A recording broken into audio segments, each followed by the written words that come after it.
Walang silbi. Palamunin. Isang malutong na sampal ang sumalubong kay Maya kasabay ng pagbagsak ng cake sa sahig. Habang siya'y basang-basa sa ulan, nakangiting nakapulupot si Anton sa isang magarang babae. Pirmahan mo na ang annulment, basura. Malamig na utos ng lalaking 5 taon niyang pinagsilbihan. Tinapon ng kanyang biyenan ang mga damit niya sa putikan. Sa gitna ng bagyo, tuluyan na ba siyang yuyuko o babangon bilang isang reyna? Walang silbi, palamunin. Ang matatalim na salitang yon ang sumalubong kay Maya, kasabay ng marahas na pagtulak sa kanya. Habang siya ay basang-basa sa ulan, nakangiting nakapulupot si Anton sa isang magarang babae. Pirmahan mo na ang annulment, basura. Malamig na utos ng lalaking 5 taon niyang pinagsilbihan. Ipinagtapon ng kanyang biyenan ang kanyang mga damit sa putikan. Sa gitna ng bagyo at panlalait, tuluyan na ba siyang yuyuko o babangon bilang isang reyna? Kabanata 1. Huwag mo ngang ilapag yang mga mumurahing pagkain mo sa hapagkainan ko, Maya. Nakakasuka ang amoy. Parang ikaw. Amoy mahirap. Nanatiling nakayuko si Maya, hindi alintana ang sariwang paso sa kanyang braso at ang hapdi ng mga paltos sa kanyang mga daliri. Simula pa madaling araw ay nakatayo na siya sa tapat ng mainit na kalan, maingat na iniluluto ang paboritong kaldereta at kare-kare ng asawa niyang si Anton. Ngayon ay ika-5 anibersaryo ng kanilang kasal. Isang munting pag-asa ang naglalaro sa kanyang dibdib na baka sakaling sa araw na ito, makatanggap siya kahit isang tipid na ngiti o simpleng pasasalamat. Ngunit ang malamig na tinig at mapanlait na tingin ni Doña Carmen ang tanging sumalubong sa kanyang pagod. Unti-unting nanikip ang lalamunan ni Maya. Namamanhid ang kanyang mga binti habang ang mamahaling bandehado ay nanginginig sa kanyang mga kamay.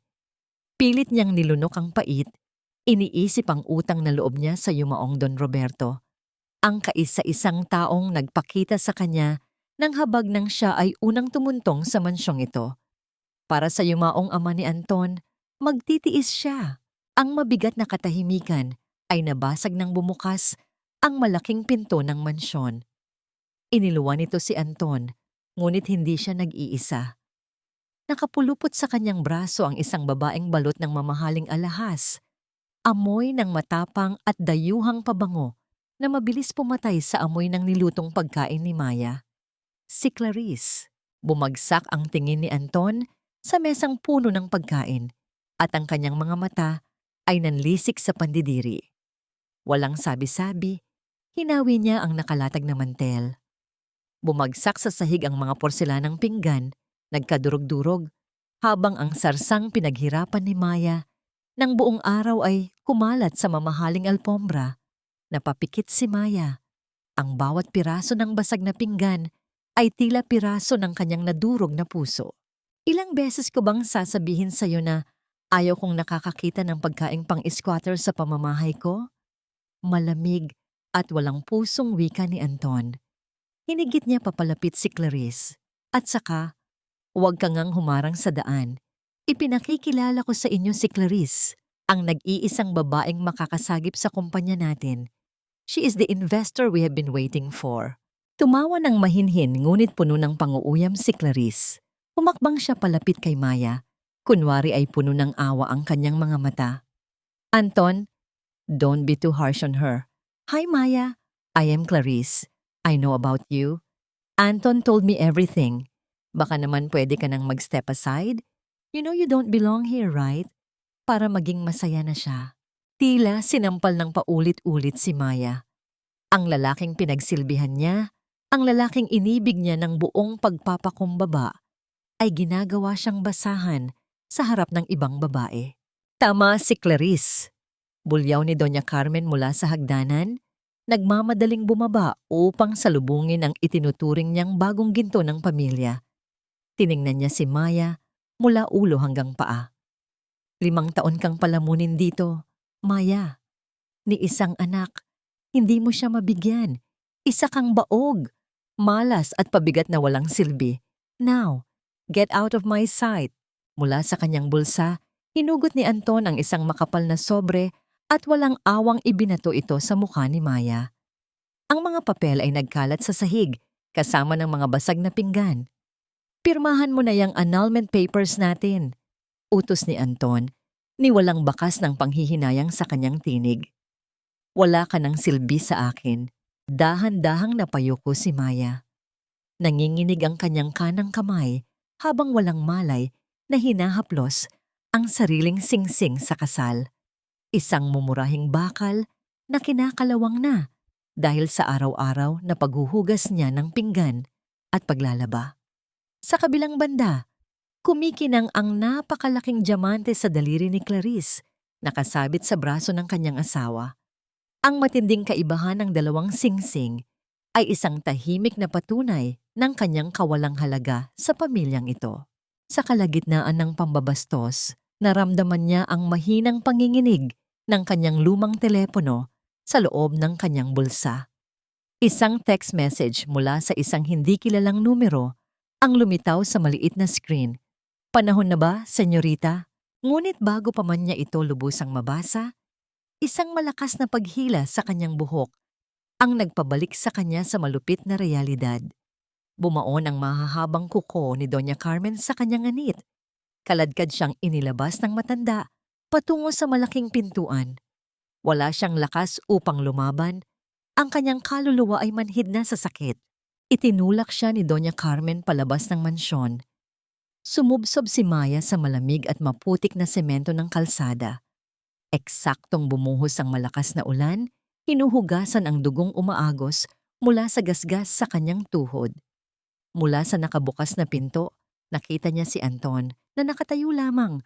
Walang emosyong pinagmamasdan ang kanyang pagdurusa bago dahan-dahang isinara ang pinto ng mansyon. Iniiwan siya sa dilim. Niyakap ni Maya ang kanyang sarili habang ang ulan ay patuloy na bumubugbog sa kanyang mahinang katawan. Bakit niya hinayaang apakan ng kanyang pagkatao? Hanggang kailan niya babayaran ng isang utang na loob gamit ang kanyang sariling dugo at luha? Ang walang awang pagbuhos ng ulan ay tila nakikisimpatiya sa paghikbi ni Maya. Nakakalat sa paligid niya ang mga damit na itinapon ng kanyang biyenan, pilit na nilulunod ng putik sa kalsada. Bumukas muli ang pinto ng mansyon. Lumabas si Anton hanggang sa gilid ng balkonahe kung saan hindi siya maaabot ng ambon. Hawak niya ang mga papeles ng annulment at isang bolpen. Walang emosyon niya itong itinapon sa harapan ni Maya. Ang bolpen ay lumapag sa isang sanaw ng tubig. "Pirmahan mo na yan para matapos na tayo. Huwag mo nang hintayin na kaladkarin pa kita palayo rito." Malamig na wika ng lalaki, ni walang mantsa ng pag-aalinlangan o awa sa kanyang tinig. Nanginginig ang mga kamay na dinampot ni Maya ang bolpen. Ang malamig na ulan ay humahalo sa mainit na luhang patuloy na umaagos mula sa kanyang mga mata. Sa bawat patak na tumatama sa kanyang mukha, unti-unting luminaw sa kanyang isipan ang isang mapait na katotohanan. Ang 5 taong pagiging alipin, ang pagtitiis sa mga pang-aalipusta, ang pag-asang balang araw ay mamahalin din siya ng totoo. Lahat ng ito ay walang katumbas, kundi ang basang papel na nasa kanyang harapan. Mariin niyang kinagat ang kanyang ibabang labi hanggang sa malalasahan niya ang pait ng sariling dugo. Wala nang natitirang utang na loob. Pinirmahan niya ang dokumento ng may nanginginig, ngunit buong pusong determinasyon. Tuluyang pinuputol ang tanikala ng kanyang nakaraan. Tiningnan lamang ni Anton ang papel na naiwan sa lupa. Tumalikod at muling isinara ang pinto ng mansyon. Ang mabigat na paglapat ng pintuan ay naghudyat ng tuluyang pagkakakulong ng kanyang puso sa kalungkutan at pag-iisa. Napayakap si Maya sa kanyang sariling tuhod, nakayuko sa gitna ng unos, at doon ay umiyak siya ng buong lakas. Lumuha siya hindi para sa lalaking umalis, kundi para sa sarili niyang napabayaan sa napakahabang panahon. Nanghina ang kanyang katawan, handa na sanang bumigay sa lamig at sakit. Hanggang sa unti-unting tumigil ang pagbagsak ng ulan sa kanyang ulunan. Isang malaking itim na payong ang sumilong sa kanya mula sa bagyo. Nang mag-angat siya ng paningin, isang lalaking nakasuot ng formal na suit ang tahimik na nakatayo sa kanyang harapan, si Rico. Bago pa man makapagsalita si Maya, lumuhod si Rico sa gitna ng putikan. Hindi alintana ang pagdumi at pagkasira ng kanyang mamahaling pantalon. Hubad sa anumang pag-aalinlangan, inalis niya ang kanyang makapal at mainit na coat at maingat itong ipinatong sa nanginginig na balikat ng babae. Kinuha ni Rico ang isang malinis at puting panyong seda mula sa kanyang bulsa. Sa kabila ng marahas na paligid, dahan-dahan at buong pag-iingat niyang pinunasan ang putik at luha sa mga gasgas na pisngi ni Maya.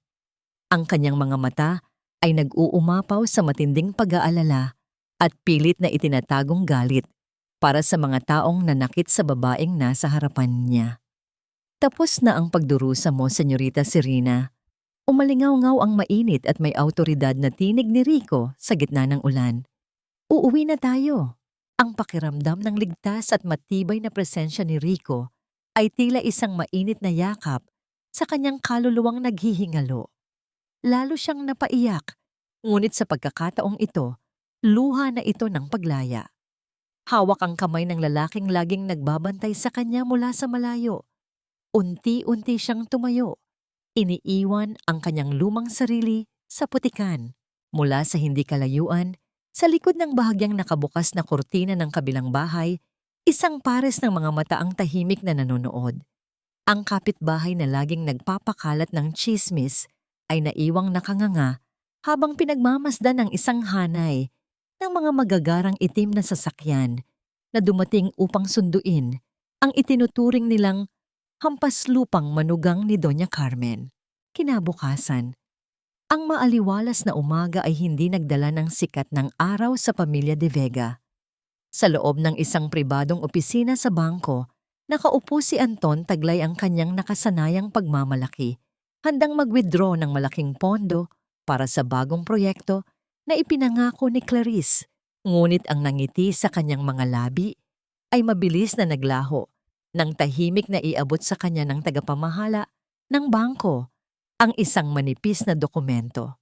Ito ay isang opisyal na abiso at sa ibabaw nito ay nakatatak ang isang malaking pulang selyo na nagpapahiwatig ng pagtanggi. Pasensya na, Mr. De Vega, malamig na wika ng manager. Kakasabi lamang ng aming head office, ang Del Fierro Investment Fund ay tuluyan ng binawi ang lahat ng inyong access at pondo simula kagabi. Ang mapulang tinta sa papel ay tila dugong nagbabadya ng kanilang nalalapit na pagbagsak.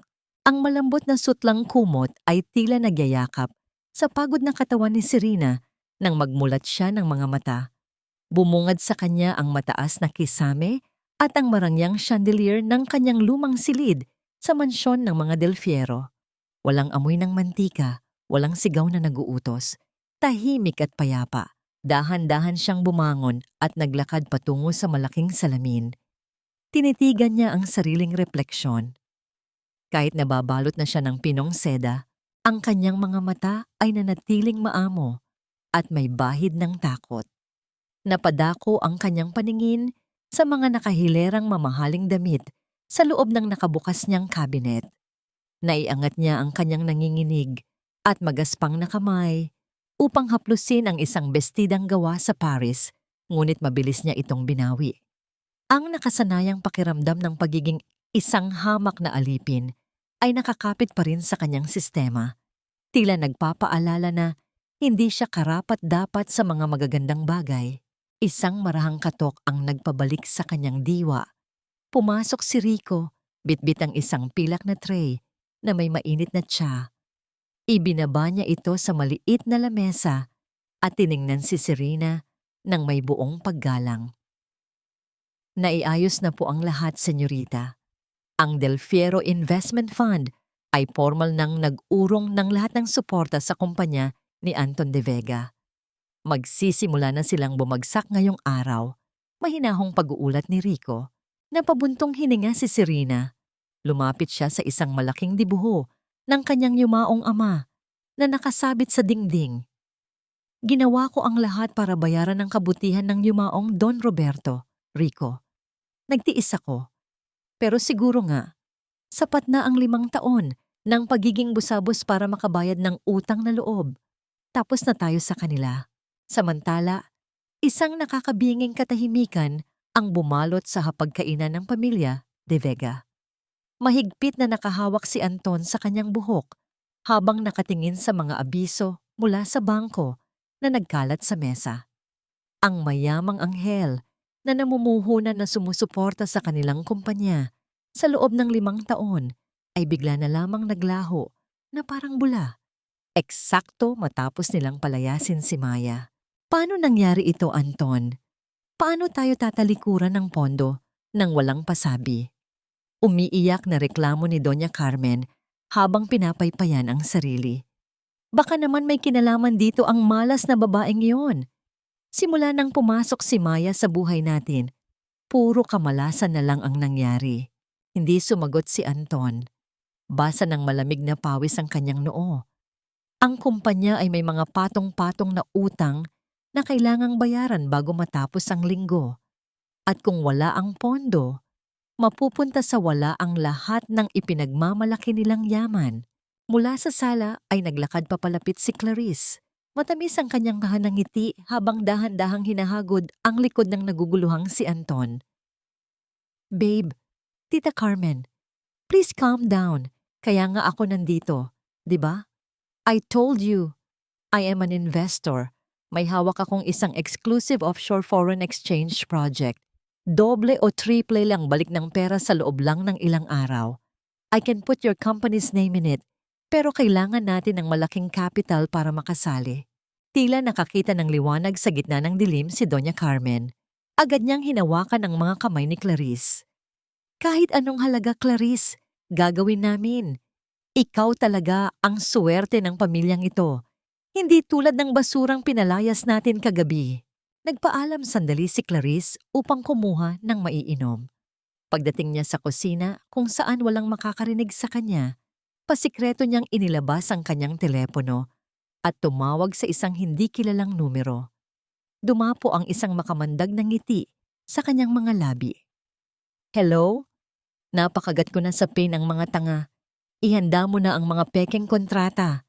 Bulong niya sa kabilang linya bago mabilis na ibinaba ang tawag. Sa pagbabalik ni Clarice sa hapagkainan, nagkatinginan sina Anton at Doña Carmen. Wala na silang ibang pagkukunan ng malaking halaga maliban sa isang huling along na matagal na nilang itinatago. Tumayo si Anton. Ang kanyang mga mata ay nagpapakita ng matinding desperasyon na handang isugal ang lahat. Sabay silang naglakad ng kanyang ina patungo sa madilim na pasilyo ng mansyon, papasok sa lumang silid-aklatan. Tinungo ni Anton ang isang nakatagong kahon sa likod ng malaking painting. Doon nakatago ang kaisa-isang dokumentong nagpapatunay ng pagmamay-ari nila sa lupang kinatitirikan ng kanilang marangyang tahanan. Ang malamig na bakal ng seradura ay nagsimulang umiikot ng dahan-dahan sa bawat pagpihit ng kanyang nanginginig na mga daliri. Lumilikha ng tunog na naghuhudyat ng pagbubukas ng pinto patungo sa kanilang sariling impyerno. Ang malamig at walang awang paghampas ng ulan ay muling bumalot sa kamalayan ni Serena. Sa kanyang panaginip, nakalugmok siya sa putikan. Pilit na inaabot ang laylayan ng pantalon ni Anton habang nakangisi si Clarice sa kanyang harapan. Ang mga nakakapasong salita ng kanyang biyenan ay tila mga punyal na paulit-ulit na itinarak sa kanyang dibdib. Isang matinding pag-ikot ng kanyang sikmura ang nagpagising sa kanya. Napabangon si Serena, habol ang kanyang hininga habang ang malamig na pawis ay tumatagaktak sa kanyang noo at leeg. Mahigpit ang kanyang pagkakahawak sa makapal at malambot na kumot. Ligtas na siya. Wala na siya sa impyernong yon. Ngunit bakit ang pakiramdam niya ay isa pa rin siyang aliping nakakulong sa madilim na sulok ng nakaraan? Dahil hindi na muling dalawin ng antok, nagpasya siyang bumangon. Balot ng isang mahabang roba, tahimik siyang naglakad palabas ng kanyang silid. Ang malalawak at tahimik na pasilyo ng mansyon ng mga Del Fierro ay nagbigay sa kanya ng kakaibang pighati. Inakay siya ng kanyang mga paa patungo sa malaking silid halaman na yari sa salamin, ang lugar kung saan niya madalas itanim ang mga paboritong orkidyas ng kanyang yumaong ama. Bago pa man siya tuluyang makapasok, napatigil siya. Sa labas ng pasilyo, sa ilalim ng malamig na liwanag ng buwan, nakatayo ang isang matipunong bulto. Si Rico. Tuwid ang kanyang tindig, pilit na nilalabanan ng antok habang hawak ang isang tasa ng kape na tila kanina pa nawalan ng init. Hindi siya umalis. Sa buong magdamag, nanatili itong nagbabantay sa labas ng kanyang pinto upang siguraduhing walang sinuman ang muling makapananakit sa kanyang reyna. Nang maramdaman ni Rico ang kanyang presensya, mabilis itong lumingon at yumuko ng bahagya. Hindi ito nagtanong kung bakit gising pa siya sa ganoong oras. Sa halip, tahimik itong lumapit. Kinuha ang isang komportableng silya na yari sa kahoy at inalalayan itong iurong upang makaupo si Serena sa gitna ng mga namumukadkad na bulaklak. Ilang sandali pa, bumalik si Rico dala ang isang baso ng maligamgam na gatas. Ipinatong niya ito sa maliit na mesa sa tabi ng babae. Bakit hindi ka pa natutulog, Rico? Basag ang tinig na tanong ni Serena habang pinagmamasdan ang nag-aalalang mga mata ng lalaki. Hindi po papayag ang konsensya ko na magpahinga habang alam kong binabagabag pa rin kayo ng inyong nakaraan, senyorita. Pormal ngunit puno ng pag-iingat na sagot ni Rico. Isang mapait ng ngiti ang gumuhit sa mga labi ni Serena. Niyakap niya ang mainit na baso ng gatas. Tila naghahanap ng karagdagang init para sa kanyang nanlalamig na puso. Bakit naging ganoon ako katanga, Rico? 5 taon. I gave them everything. Ibinuhos ko ang buong pagkatao ko para lang maging karapat-dapat sa pamilyang yon. Nagmakaawa ako sa kaunting pagmamahal at atensyon. Pero sa huli, isa lang pala akong basahan na madaling itapon kapag may dumating na bago at makintab. Hindi agad nakasagot si Rico. Nakita ni Serena ang pagtiim ng bagang ng lalaki. Tila pinipigilan ang sarili na maglabas ng galit. Dahan-dahang naupo si Rico sa silyang katapat niya, nananatiling may sapat na distansya bilang paggalang. Wala kang kasalanan, senyorita. Malalim at nag-aalab ang tinig ni Rico habang tinititigan ng diretso ang mga mata ni Serena. Ang pagmamahal na hinihingi at ipinagmamakaawa ay hindi totoo. Ginamit lamang nila ang kabutihan mo para punan ang sarili nilang kakulangan. Huwag mong sisihin ang sarili mo sa pagkabulag ng mga taong hindi marunong magpahalaga. Ang tunay na reyna ay hindi kailangang magmakaawa para sa pagmamahal. Ang mga salitang iyon ay tila isang malambot na ulan na pumatak sa tuyot na kaluluwa ni Serena. Unti-unting naglaho ang bigat sa kanyang dibdib. Ang luha ng panunumbat sa sarili ay napalitan ng luha ng ginhawa. Ipinikit niya ang kanyang mga mata at sa unang pagkakataon, hinayaan niyang magpahinga ang kanyang isip. Dahil sa matinding pagod ng emosyon, hindi niya namalayang unti-unting kumiling ang kanyang ulo hanggang sa tuluyan itong sumandal sa malapad at matibay na balikat ni Rico. Nanigas ang buong katawan ng lalaki. Ang mabangong amoy ng buhok ni Serena ay humaplos sa kanyang pandama. Nagpapabilis sa tibok ng kanyang puso. Batid niyang hindi siya dapat lumagpas sa kanyang limitasyon bilang isang tauhan. Subalit nang maramdaman niya ang unti-unting pagbigat ng ulo ni Serena pababa, buong pag-iingat niyang inangat ang kanyang braso upang ibakod sa likuran ng babae. Hindi niya ito niyakap. Pinanatili niya ang isang pulgadang puwang mula sa likod ni Serena, sapat lamang upang magsilbing harang kung sakaling mahulog ito sa pagkakailip. Ikinuyom ni Rico ang kanyang palad nang mahigpit upang pigilan ang sariling pagnanasa na yakapin ang babaeng pinakamamahal niya. Sa pagkakataong ito, sapat na sa kanya ang maging isang sandalan ng kapayapaan. Kinabukasan, ang tahimik na umaga sa mansyon ng mga Del Fierro ay binasag ng isang seryosong pag-uulat. Isang tauhan sa seguridad ang lumapit kay Rico habang siya ay naglilibot sa hardin. Sa mahinang tinig, ipinaalam nito na may isang grupo ng mga hindi kilalang tao mula sa underground black market ang palihim at masugid na nag-iimbestiga kung sino ang tunay na nagmamay-ari at nagkokontrol sa pondo ng Del Fiero Investment Fund.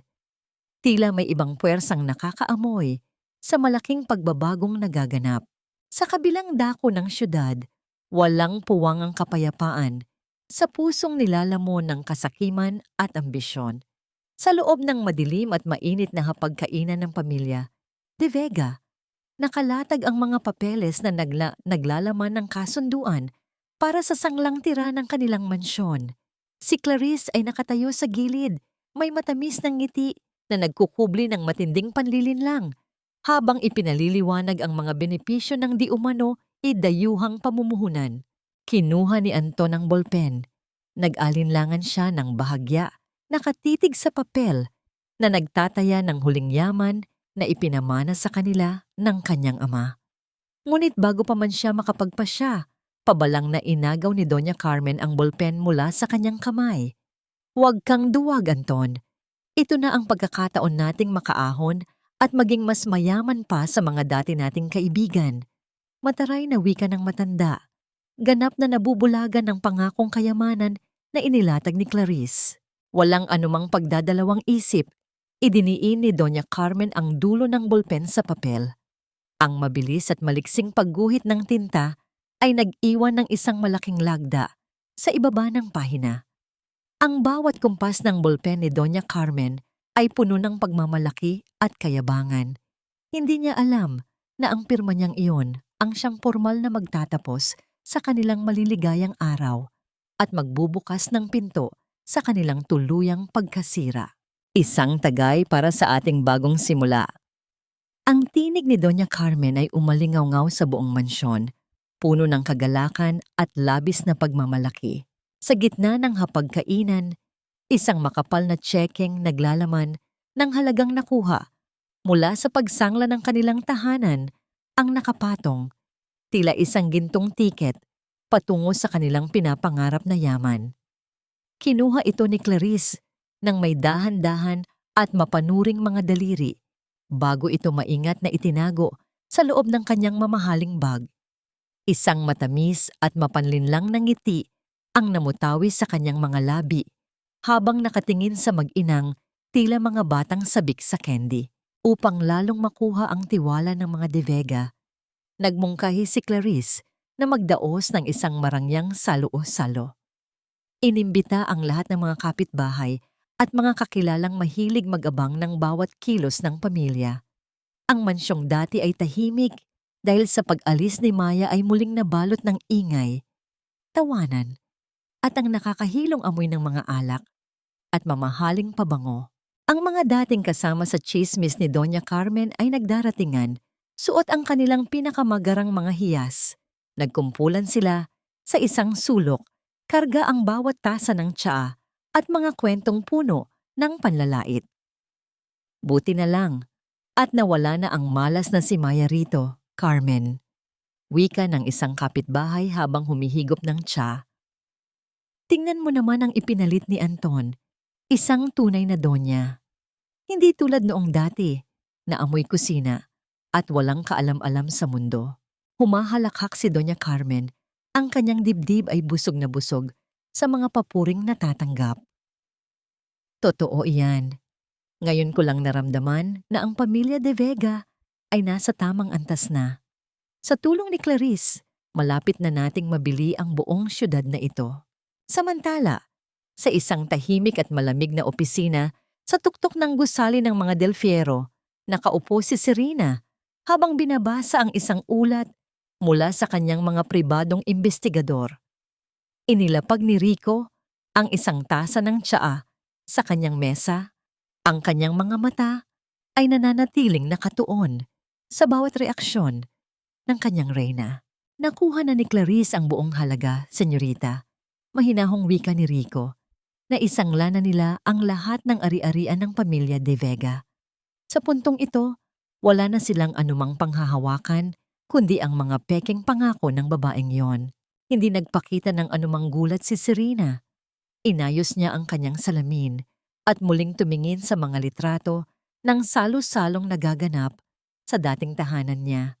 Nakita niya ang kanyang biyenan na suot ang isang kwintas na brilyante na alam niyang gawa lamang sa kristal at murang metal, isa pang kasinungalingan mula kay Clarice. Hayaan mo silang masunog sa sarili nilang apoy, Rico. Malamig at matalimang tinig ni Serena. Hindi ko na kailangang dumiin pa ang aking mga kamay. Ang sarili nilang kasakiman ang magiging lubid na bibigti sa kanilang mga leeg. Ipagpatuloy lamang ang pagsubaybay sa bawat sentimo ng pondo ng mga Del Fierro. Siguraduhin na walang anumang tulong ang makakalusot sa kanila, kahit na isang kusing, sa kabilang dako, habang ang musika ay patuloy na tumutugtog sa mansyon ng mga De Vega. Nakadama si Anton ng isang kakaibang panghihinayang. Pumasok siya sa kusina upang kumuha ng yelo, ngunit napatigil siya sa tapat ng lababo. Wala na ang mga nakahilerang kagamitan na laging malinis at maayos. Ang mga pinggan ay nakatambak, marumi at nag-uumapaw sa basura. Naalala niya kung paano laging nakangiti si Maya habang nililinis ang bawat sulok ng lugar na ito, gaano man siya kapagod.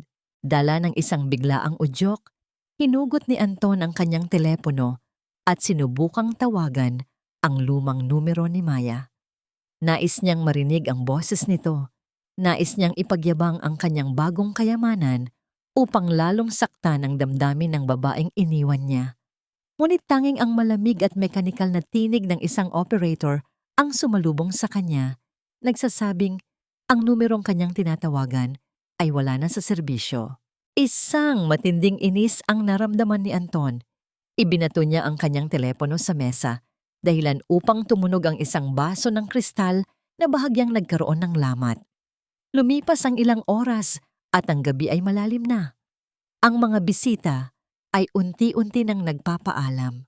Si Doña Carmen ay nakahiga sa kanyang sopa, pagod ngunit masaya, habang hinihintay ang pagbabalik ni Clarice mula sa di umano'y huling pag-uusap sa mga banyagang mamumuhunan. Ang katahimikan ng madaling araw ay binasag ng malalakas na katok sa pintuan. Pumasok ang accountant ng kumpanya ni Anton. Ang mukha ay putlang-putla at nanginginig ang mga kamay. Hawak niya ang isang laptop at mga ulat na nagpapakita ng pulang-pula na balanse ng kanilang mga account. Mr. De Vega, Ma'am Carmen, sigaw ng accountant, ang boses ay puno ng takot. Ang lahat ng perang inilipat natin sa offshore account ni Miss Clarice ay naglaho na. Sinubukan ko siyang tawagan pero patay ang lahat ng kanyang linya. Agad na napatayo si Anton. Ang kanyang puso ay tila gustong lumabas sa kanyang dibdib. Paulit-ulit niyang dinayal ang numero ni Clarice. Ngunit tanging ang mahabang tunog ng tut, tut, tut ang naririnig niya. Isang tunog na tila isang huling hantungan para sa lahat ng kanilang mga pangarap. Ang bawat hakbang ni Anton sa loob ng bakanting unit ng condominium ni Clarice ay tila tunog ng isang kabaong na dahan-dahang isinasara. Ang hangin sa loob ay amoy alikabok at panis na pabango, isang masangsang na paalala ng panlilinlang na naganap. Walang natirang gamit, walang bakas ng kahit anong mahahalagang dokumento. Ang mga dingding na dati ay saksi sa kanilang mga planong yumaman ay tila tumatawa ngayon sa kanyang kawalan. Paulit-ulit na hinahampas ni Anton ang kanyang kamao sa pader, ngunit ang tanging nararamdaman niya ay ang manhid na sakit at ang lamig ng semento. Nang bumalik siya sa mansyon ng mga De Vega, sinalubong siya ng isang tagpong mas malala pa sa kamatayan. Si Doña Carmen ay nakaupo sa sahig ng kanilang sala. Ang kanyang buhok ay gulo-gulo at ang kanyang mga mata ay tulala. Ang mga mamahaling vase na dati ay punong-puno ng sariwang bulaklak ay natabig at nabasag. Ang mga piraso ng kristal ay nagkalat, tila mga luha ng kanilang naghihingalong yaman. Wala na, Anton. Wala na ang lahat. Bulong ng matanda. Ang kanyang tinig ay tila galing sa ilalim ng lupa. Ang lahat ng pinaghirapan ng iyong ama, ang lahat ng ating dangal, ibinigay natin sa isang ahas. Isang matinding bugso ng galit ang naramdaman ni Anton, ngunit sa likod nito ay isang mas masakit na alaala. Tiningnan niya ang madilim na pasilyo patungo sa kusina. Sa unang pagkakataon sa loob ng 5 taon, naramdaman niya ang matinding gutom. Hindi lamang gutom sa pagkain, kundi gutom sa kapayapaang dati ay ibinibigay sa kanya ng isang babaeng hindi niya kailanman pinahalagahan. Dahan-dahan siyang naglakad patungo sa refrigerator. Ang tunog ng pagbukas nito ay tila isang daing sa gitna ng katahimikan. Ngunit sa halip ng mga masasarap na putaheng laging nakahanda noon, isang patay na ilaw at ang amoy ng napanis na hangin ang sumalubong sa kanya. Walang malinis na tubig, walang mainit na sabaw. Naalala niya ang mukha ni Maya, ang kanyang banayad na paggalaw, ang init ng kanyang mga palad habang iniaabot ang isang baso ng gatas tuwing gabi. Napagtanto ni Anton na ang lahat ng karangyaan at kislap na ibinigay ni Clarice ay hindi kayang punan ang katahimikan at seguridad na kinuha niya sa sariling buhay nang itaboy niya ang kanyang asawa. Samantala, sa kabilang dako ng syudad, ang paligid ni Serena ay kabaligtaran ng kaguluhan. Nakatayo siya sa harap ng malaking bintana sa pinakamataas na palapag ng Del Fierro Tower. Ang syudad sa ibaba ay tila isang dagat ng mga kumukutitap na ilaw. Ngunit ang kanyang pansin ay nakatuon sa isang maliit na ulat na hawak ni Rico. Nagsimula na po silang dagsain ng mga creditors, senyorita. Ang labas ng kanilang mansyon ay pinupuntirya na ng mga taong nais maningil ng utang. Ulat ni Rico, ang boses ay nananatiling mahinahon at puno ng proteksyon. Tumingin si Serena sa kanyang refleksyon sa salamin. Ang babaeng nakikita niya ngayon ay hindi na ang basang-basa sa ulan na maya, kundi ang isang Serena na may matalas na paningin at pusong gawa sa asero. Isang maliit na ngiti ng paglaya ang sumilay sa kanyang mga labi. Huwag kang mag-alala, Rico. Ang bawat sentimo na kinuha nila sa aking ama at ang bawat luhang pumatak mula sa aking mga mata ay binabayaran na ngayon ng tadhana. Hindi ko kailangang maging marahas. Ang sarili nilang kawalang hiyaan ang siyang kakatay sa kanilang natitirang hininga. Wika ni Serena. Ang kanyang tinig ay parang isang malamig na hanging umiihip sa gitna ng gabi. Ngunit ang katahimikan ng gabi sa mansyon ng mga De Vega ay muling nabasag nang marinig ang malalakas na tunog ng mga bato na tumatama sa kanilang gate. Ang mga sigaw ng paniningil mula sa labas ay tila mga hiyaw ng mga biktima ng kanilang kasakiman. Isang lalaking nakasuot ng formal na uniforme ang pilit na kumatok sa pintuan. Bit-bit ang isang opisyal na dokumento mula sa korte. Dahan-dahang binuksan ni Anton ang pinto. Ang kanyang mukha ay puno ng takot. Inabot sa kanya ang papel na may malaking selyo ng pamahalaan. Mr. De Vega, ito ay isang writ of execution. Ang ari-ariang ito ay formal ng kumpiskado ng bangko. Mayroon lamang kayong 24 na oras upang lisanin ang lugar na ito. Ang boses ng opisyal ay walang bahid ng emosyon, tila isang hatol ng kamatayan para sa kanilang pamilya. Ang sikat ng araw na sumisilip sa mga bintana ng mansyon ng mga De Vega ay hindi nagdala ng bagong pag-asa, kundi isang malupit na paghatol. Ang bawat sulok ng tahanang dati ay puno ng kayabangan ay nabalot ngayon ng isang mabigat at nakaka-suffocate na katahimikan na binabasag lamang ng malalakas na yabag ng mga bota sa labas ng pintuan. Buksan ang pinto. Alinsunod sa utos ng hukuman, isasagawa na ang pagbawi sa ari-ariang ito. Ang boses ng sheriff ay walang bahid ng pasensya, tila isang hatol na pinal na hindi na maaaring baguhin. Nang bumukas ang pinto, pumasok ang isang grupo ng mga lalaking nakapormal na uniforme, kasunod ang mga kargador na handang ilabas ang bawat piraso ng kasangkapan na natira. Si Doña Carmen ay nagmamadaling bumaba mula sa ikalawang palapag. Gulo-gulo ang buhok at namumugto ang mga mata. Sa kanyang mga bisig, Mahigpit niyang yakap ang isang malaking florera na yari sa asul na porselana, ang kaisa-isang bagay na itinuturing niyang simbolo ng kanyang mataas na antas sa lipunan. Huwag ninyong hawakan ang mga gamit ko. Mga wala kayong galang.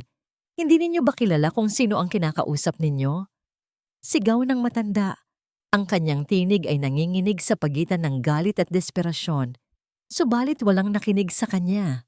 Isang opisyal ang lumapit at buong ingat, ngunit mabilis na kinuha ang florera mula sa kanyang mga kamay upang lagyan ito ng sticker ng inventaryo. Samantala, si Anton ay nakatayo sa isang sulok, nakatitig sa kawalan habang pinagmamasdan ang kanyang mamahaling sofa na pilit na inilalabas ng pinto. Sinubukan niyang lumapit sa opisyal, ang kanyang mukha ay puno ng pagmamakaawa. Sir, baka naman po pwedeng bigyan ninyo kami ng kahit ilang araw pa. Kakausapin ko lang ang bangko. May inaasahan kaming pondo. Mr. De Vega, tapos na ang panahon ng paghihintay. Marami na kayong pagkakataong ibinigay, ngunit wala kayong nagawa. Sagot ng opisyal habang bahagyang itinutulak si Anton palayo upang hindi ito makaharang sa mga nagtatrabaho. Ang pinakamasakit na bahagi ng umagang iyon ay hindi ang pagkawala ng kanilang mga gamit, kundi ang pagkawala ng kanilang dangal o hiya. Sa labas ng malaking gate ng mansyon, nagkumpulan ang mga kapitbahay at mga dumaan. Ang mga dating kasama ni Doña Carmen sa pagmamalaki ay naroon ngayon, hindi upang tumulong, kundi upang manood at magbulungan. Ang bawat tingin at bawat turo ay tila mga latigo na humahagupit sa balat ni Anton at ng kanyang ina. Tingnan mo nga naman ang tadhana. Bulong ng isang babaeng dati ay laging pumupunta sa kanilang mga party. Kung sino pa ang mapangapi noong nakaraang linggo, sila pa ang basang sisiw ngayon. Ang karma ay hindi talaga natutulog. Wala nang magagawa ang mag-ina, kundi ang lumakad palabas ng gate. Bit-bit lamang ang dalawang maleta na naglalaman ng kanilang mga personal na gamit. Ang bawat hakbang nila sa semento ay tila pagtapak sa sarili nilang mga pangarap na nadurog. Ang dating marangyang sasakyan na nakaparada sa garahe ay nakakandado na rin, kaya't napilitan silang maglakad sa ilalim ng mainit na araw, sa gitna ng mapanghusgang mga mata ng madla. Sa hindi kalayuan, isang itim na SUV na may madilim na salamin ang nakaparada ng tahimik. Sa loob nito, nakaupo si Rico habang pinagmamasdan ang bawat detalye ng pagbagsak ng mga De Vega. Hawak niya ang kanyang telepono. Ang kanyang mukha ay walang ipinapakitang emosyon maliban sa isang matatag na katapatan. Mula sa kinalalagyan ko, nakita ko na ang kanilang huling paglisan, senyorita. Wala na silang natirang kahit anong pag-aari, ulat ni Rico sa kabilang linya. Sa loob ng kanyang opisina, dahan-dahang ibinaba ni Serena ang kanyang hawak na panulat.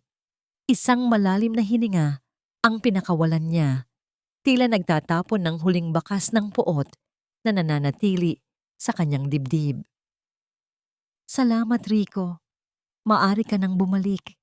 Ang kabanatang ito ng kanilang buhay ay tapos na, at ang kabanata ng aking tunay na pagsilang ay nagsisimula pa lamang. Habang naglalakad palayo si Anton at Doña Carmen, lumingon muli ang lalaki sa mansyong dati ay kanila. Ngunit sa halip na yaman ang makita, naalala niya ang isang gabi ng ulan kung saan isang babae ang itinulak nila sa putikan. Napagtanto niya na ang putik na yon ay dahan-dahang gumagapang na rin ngayon sa kanyang sariling mga paa at walang sino mang darating upang payungan siya. Ang katahimikan ng gabi sa mansyon ng mga Del Fierro ay binalot ng halimuyak ng mga sariwang bulaklak at ang banayad na simoy ng hangin. Sa gitna ng hardin, sa ilalim ng maliwanag na buwan, ang isang maliit na lamesa ay nakahanda ng may pambihirang pag-iingat. Ngunit sa pagkakataong ito, walang ibang utusan sa paligid. Si Serena mismo ang naghanda ng pagkain, isang simpleng hapunan na niluto niya ng may ngiti sa kanyang mga labi, hindi dahil sa takot o obligasyon, kundi dahil sa tunay na kagustuhang magbahagi ng pasasalamat. Nang pumasok si Rico sa hardin, Napatigil siya sa gilid ng pasilyo. Ang kanyang mga mata ay nanlaki nang makita ang kanyang senyorita na naglalapag ng huling plato sa mesa. Agad siyang lumapit upang kunin ang hawak nito. Ang kanyang mukha ay puno ng pag-aalinlangan. Senyorita, hindi ninyo dapat ginagawa ito. Narito po ako para pagsilbihan kayo. Ang tinig ni Rico ay may halong pagkabigla at paggalang. Isang mahinhing tawa ang pinakawalan ni Serena. Marahan niyang hinawakan ang braso ni Rico at iginaya ito patungo sa bakanting silya. Rico, sa loob ng 5 taon, nagluto ako para sa mga taong hindi man lang tumingin sa akin bilang tao. Ngayong gabi, gusto kong magluto para sa kaisa-isang taong hindi ako iniwan sa gitna ng bagyo. Maupo ka please. Nag-aalangan man dahil sa kanyang katungkulan, hindi nagawang tumanggi ni Rico nang makita ang ningning sa mga mata ni Serena.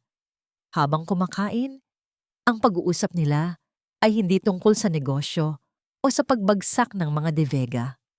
Nagkuwento si Serena tungkol sa kanyang mga pangarap nung bata pa siya. Ang mga simpleng bagay na nagpapasaya sa kanya bago pa man siya mabulag ng maling pagmamahal. Si Rico naman ay nagbahagi ng kanyang mga alaala sa ama ni Serena at ang panunumpang binitawan niya na poprotektahan ng dalaga kahit na ang kapalit ay ang sarili niyang buhay.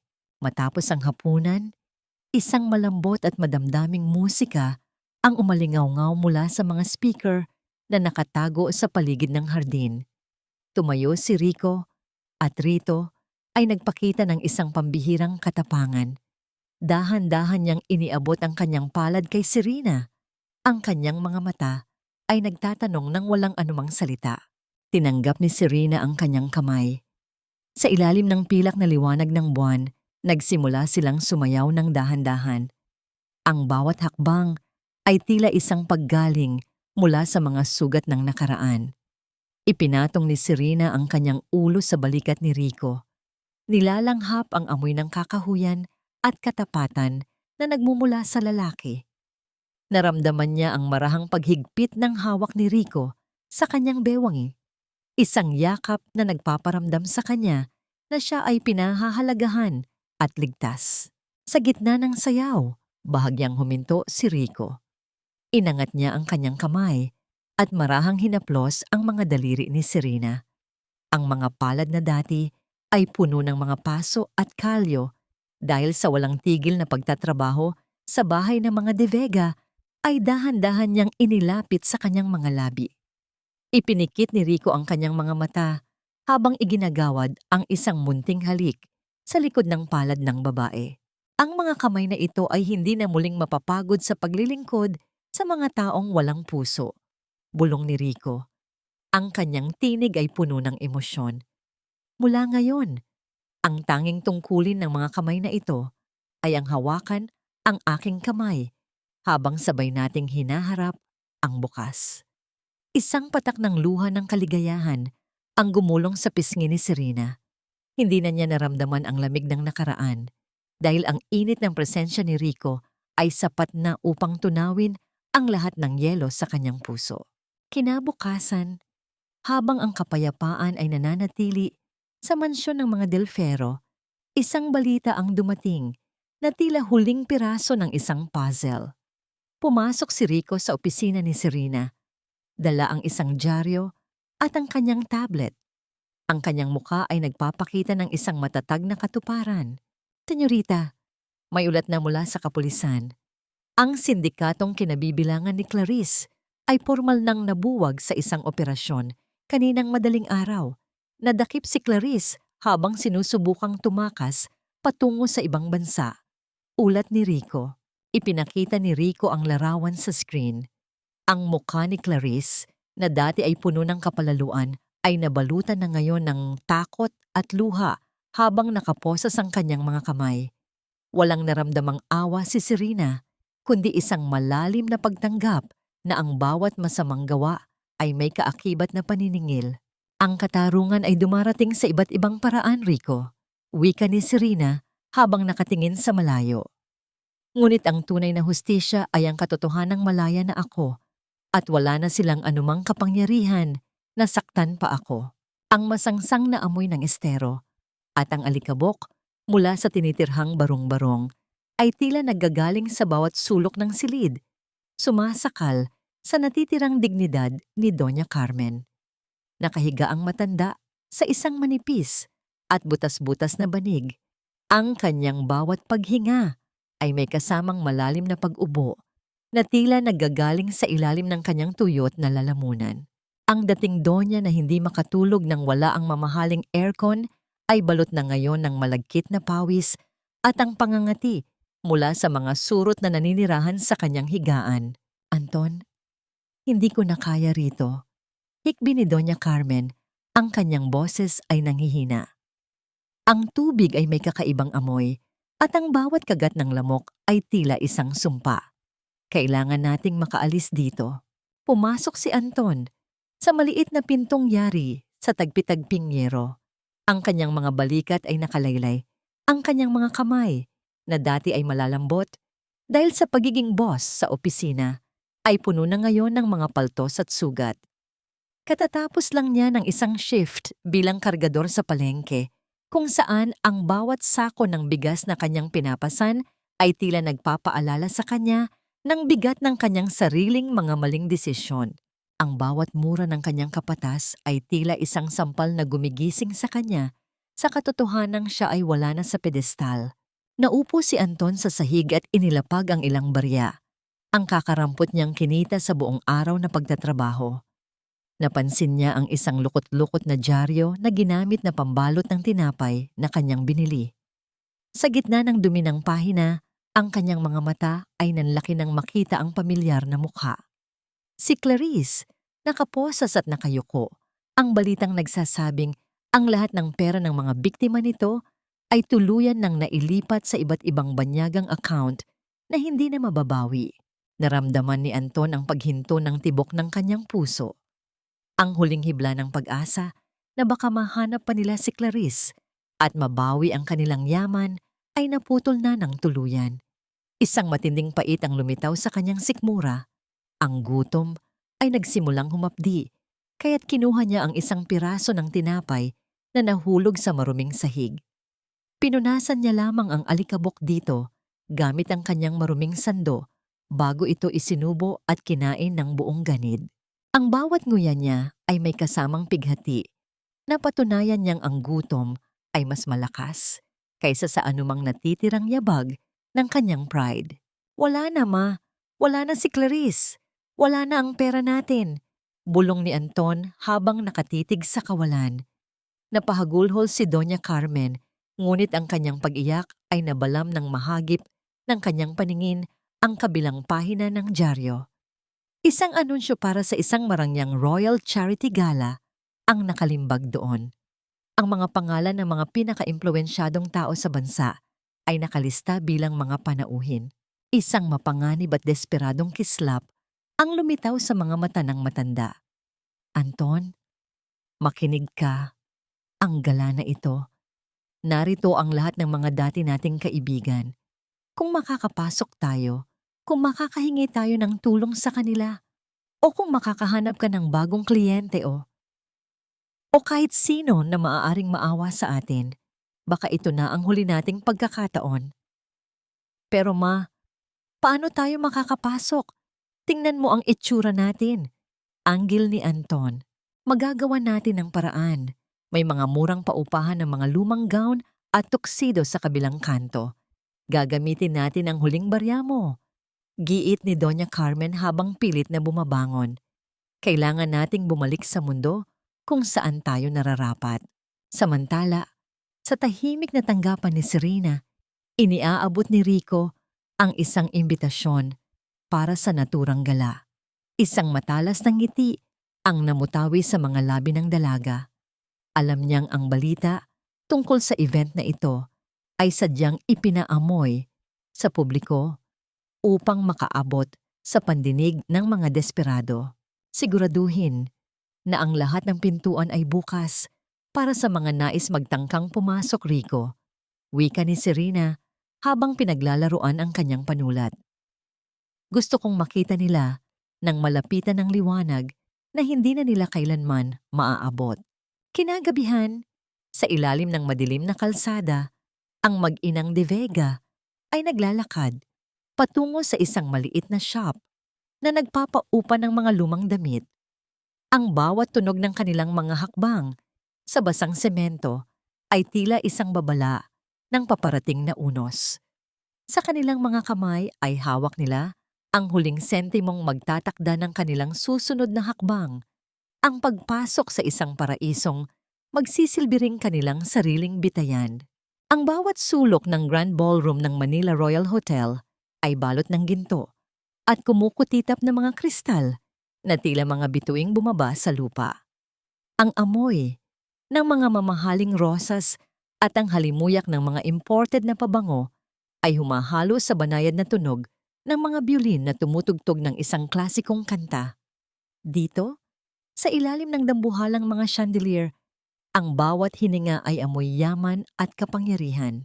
Sa gilid ng malaking kusina, malayo sa kislap ng mga hiyas, ang mag-inang De Vega ay pilit na nagsisiksikan sa isang madilim na pasilyo. Nakasuot sila ng mga unipormeng halatang luma at hindi lapat sa kanilang mga katawan, mga damit servant na nakuha nila mula sa isang kakilalang nagtatrabaho sa catering. Si Doña Carmen ay pilit na itinatago ang kanyang mukha sa likod ng isang malaking tray ng mga baso. Ang kanyang mga kamay ay nanginginig, hindi dahil sa bigat, kundi dahil sa takot na makilala ng mga dati niyang kaibigan na ngayon ay masayang nagtatawanan sa loob ng ballroom. "Anton, bilisan mo. Huwag kang tumayo lang dyan," bulong ni Doña Carmen. Ang boses ay puno ng kaba. "Kapag nakakita ka ng pagkakataon, lumapit ka kay Don Mariano. Sabihin mo ang nangyari, baka sakaling pahiramin tayo ng puhunan." Lulugo-lugong lumabas si Anton sa ballroom. Bitbit ang isang bote ng mamahaling alak. Ang kanyang puso ay tila gustong sumabog sa bawat hakbang. Nakita niya ang kanyang sarili sa malaking salamin ng pasilyo. Isang lalaking dati ay tinitingala. Ngayon ay tagasilbi na lamang ng mga taong dati niyang kinakausap ng pantay. Ang bawat mapanuring tingin ng mga panauhin ay tila mga saksak sa kanyang natitirang hiya. Isang aksidente ang naganap ng madaanan ni Anton ang isang grupo ng mga kabataang mayayaman. Dahil sa panginginig ng kanyang kamay, nabitawan niya ang bote at ang laman nito ay tumalsik sa sapatos ng isang matandang lalaking may suot na dambuhalang gintong singsing. "Ano ba? Wala ka bang mata?" Sigaw ng panauhin bago pa balang na itinulak si Anton. "Lumuhod ka at linisin mo yan. Ang mahal ng sapatos na ito kaysa sa buong buhay mo." Walang nagawa si Anton kundi ang lumuhod sa harap ng maraming tao. Sa gitna ng tawanan at pangungutya ng mga nakapaligid, sinimulan niyang punasan ang sapatos ng lalaki gamit ang kanyang sariling puting panyong nagsilbing saksi sa kanyang huling pagbagsak.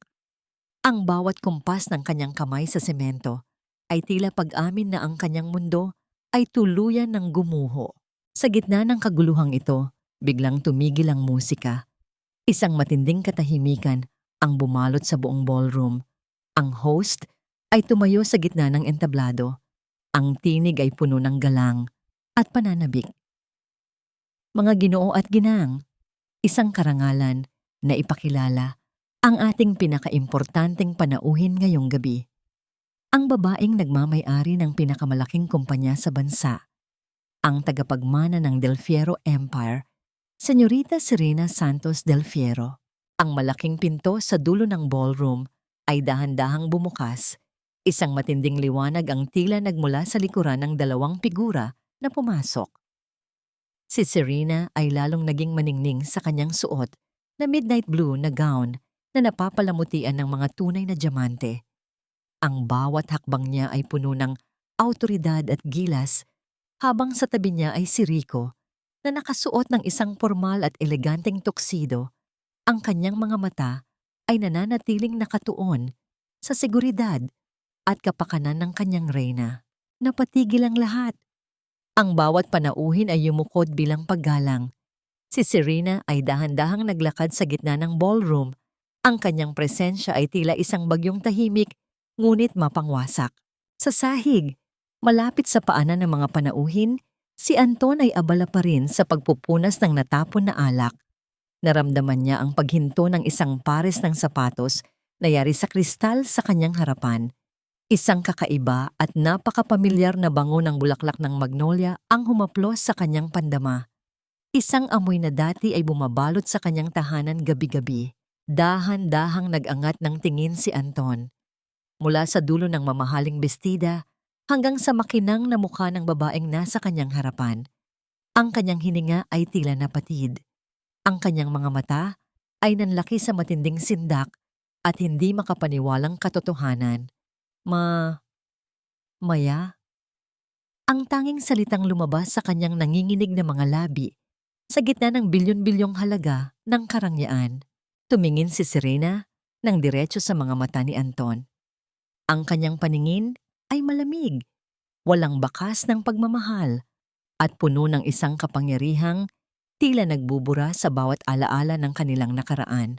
Ang boses ni Anton ay tila isang hungkag na alingaw-ngaw sa gitna ng marangyang bulwagan. Nakatingala siya. Ang kanyang mga mata ay nanlalaki sa matinding pagkalito at sindak, habang ang kanyang mga kamay na may bahid pa ng natapong alak ay nanginginig sa sahig. Ang babaeng nasa kanyang harapan ay may mukha ni Maya, ang kanyang asawang itinuring niyang basahan. Ngunit ang aura nito ay tila isang reynang nagmula sa kabilang mundo. Patawad, ngunit baka nagkakamali kayo ng kinakausap. Ang boses ni Serena ay malamig, matalim, at walang kahit anong bakas ng pagkilala.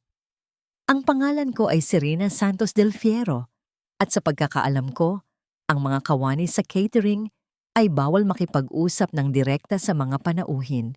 Bumagsak ang basong hawak ni Doña Carmen sa kabilang bahagi ng ballroom. Lumikha ito ng tunog ng pagkabasag na tumawag sa atensyon ng lahat. Halos madapa ang matanda habang pilit na sumisingit sa karamihan. Ang kanyang unipormeng pang-servant ay gusot-gusot at may mantsa ng pagkain. Maya! Ikaw nga! Ikaw nga ang malas na babaeng yon! Sigaw ni Doña Carmen. Ang kanyang boses ay pumiyok sa pagitan ng galit at hindi maipaliwanag na pag-asa. Anton, tingnan mo. Hindi siya namatay sa ulan. Mayaman siya.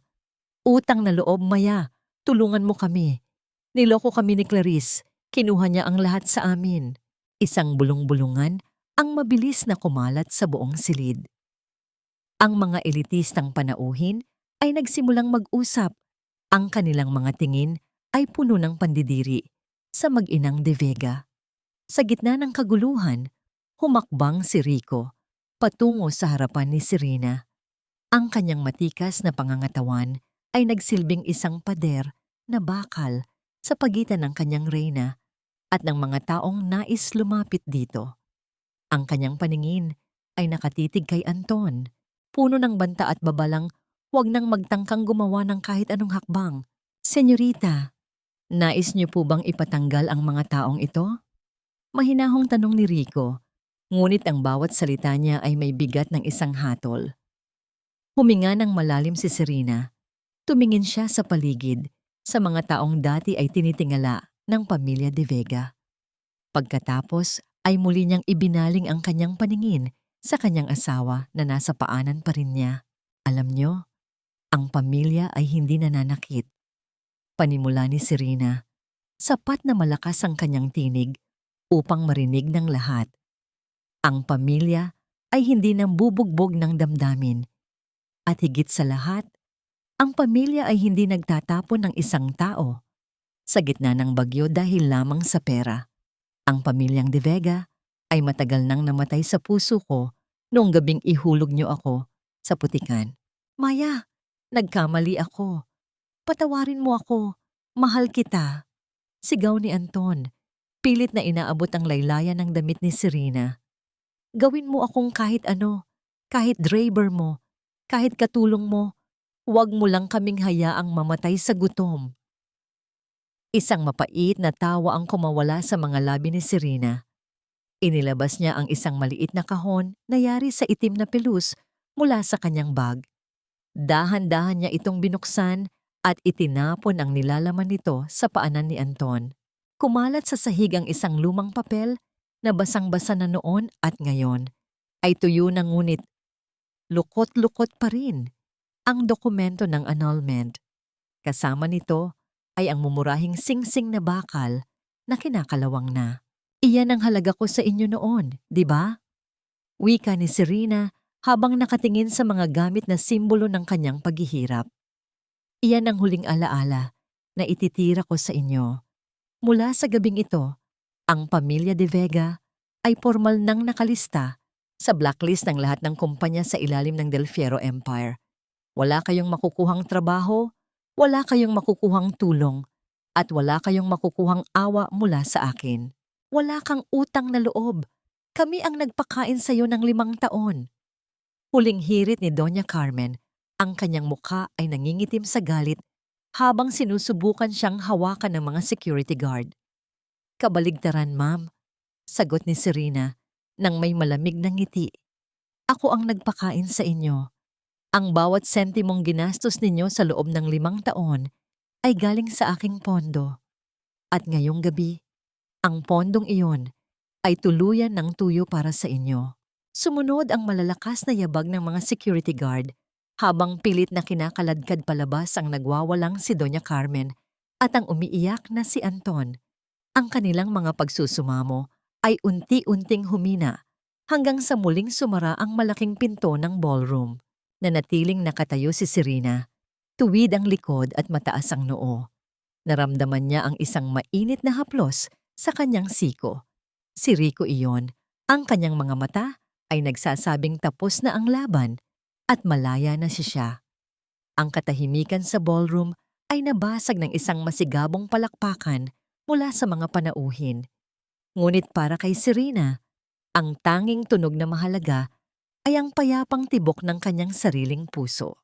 Ang bawat yabag ni Serena palabas ng Grand Ballroom ay tila pag-iwan sa isang mabigat na baluti na matagal na niyang pasan. Ang malamig na simoy ng hangin sa labas ng hotel ay humaplos sa kanyang balat. Isang bati ng kalayaan na matagal na niyang pinangulilaan. Sa tabi niya, nananatiling anino ang matikas na si Rico. Ang bawat hakbang nito ay tila sumasabay sa pintig ng puso ng dalaga. Hindi na nila hinintay ang huling bahagi ng pagdiriwang. Pinili nilang iwan ang ingay ng tagumpay para sa isang mas mahalagang katahimikan. Dinala sila ng sasakyan sa isang pribadong bahagi ng baybayin na pagmamay-ari ng mga Del Fierro. Ang dagat ay tahimik, tila isang malawak na salaming itim na sumasalamin sa pilak na liwanag ng buwan. Ang tanging ingay na maririnig ay ang banayad na paghampas ng mga alon sa pampang at ang malayo at mahinang sipol ng hangin sa mga puno ng niyog. Huminto si Serena sa gitna ng dalampasigan. Yumuko siya ng bahagya at dahan-dahang hinubad ang kanyang mamahaling sapatos na kristal. Sa unang pagkakataon sa loob ng maraming taon, naramdaman niya ang malamig at malambot na buhangin sa pagitan ng kanyang mga daliri. Sa paa, isang malalim na hininga ang kanyang pinakawalan. Hinahayaan ang alat ng dagat na linisin ang bawat natitirang lason ng nakaraan mula sa kanyang dibdib. Tahimik na lumapit si Rico at yumuko upang pulutin ang mga sapatos ni Serena. Hawak niya ang mga ito ng may pag-iingat. Tila ba ito ay mga banal na relic ng isang paglalakbay. Nanatili siyang nakatayo sa likuran ng dalaga, tila isang pader na hindi kailanman matitibag ng kahit anong bagyo. Lumingon si Serena kay Rico. Ang kanyang mga mata ay naniningning sa ilalim ng buwan. Basa ng luhang hindi dahil sa pighati, kundi dahil sa labis na pasasalamat. Salamat, Rico. Maraming salamat. Dahil sa iyo, sa wakas ay nakita ko muli ang sarili ko. Ang tunay na Serena, hindi ang alipin, hindi ang biktima, kundi ang babaeng karapat-dapat na mahalin. Hindi nakasagot agad si Rico. Inilapag niya ang mga sapatos sa isang tuyong bahagi ng buhangin at lumapit ng dahan-dahan kay Serena. Ang distansyang pilit niyang pinapanatili sa loob ng maraming taon ay unti-unting naglalaho. Inangat niya ang kanyang kamay, ang kanyang mga daliri ay nanginginig ng bahagya habang marahan nitong hinahaplos ang pisngi ni Serena. Ang init ng kanyang palad ay tila isang gamot na nagpapagaling sa bawat saksak ng panlalait na tinanggap ng dalaga noon. Matagal ko nang gustong sabihin sa iyo ito, Senyorita. Bulong ni Rico, ang kanyang tinig ay puno ng emosyong matagal na niyang ikinubli. Hindi mo kailangang maging isang Del Fiero o maging isang reyna para maging mahalaga sa akin. Ikaw ay ikaw. At sapat na yon. Sa ilalim ng liwanag ng buwan, dahan-dahang ikinulong ni Rico si Serena sa kanyang mga bisig. Isang yakap na mula sa likuran, mahigpit, ngunit puno ng lambing. Tila tinitiyak na hinding-hindi na muling dadapo ang kahit anong lamig sa katawan ng dalaga. Isinandal ni Serena ang kanyang ulo sa dibdib ni Rico. Pinakikinggan ang matatag at mabilis na tibok ng puso nito na tila isang awit ng pangako. Sa pagkakataong yon, ang dalawang anino sa dalampasigan ay naging isa habang ang madilim na paligid ay unti-unting nababalot ng liwanag ng pag-asa. Yumuko si Serena at kinuha ang isang maliit at puting kabibe mula sa buhangin. Pinagmasdan niya ang mga ukit nito, simple ngunit maganda. Napagtanto niya na ang tunay na kaligayahan ay hindi matatagpuan sa mga diamanteng suot niya o sa kapangyarihang hawak niya, kundi sa mga ganitong sandali, payapa, totoo, at malaya. Subalit ang katahimikan ng gabi ay muling nabasag ng maramdaman ni Rico ang panginginig ng kanyang telepono sa loob ng kanyang bulsa. Isang tawag mula sa isang hindi kilalang numero. Hello? Maikling sagot ni Rico. Ang kanyang katawan ay muling naging alerto.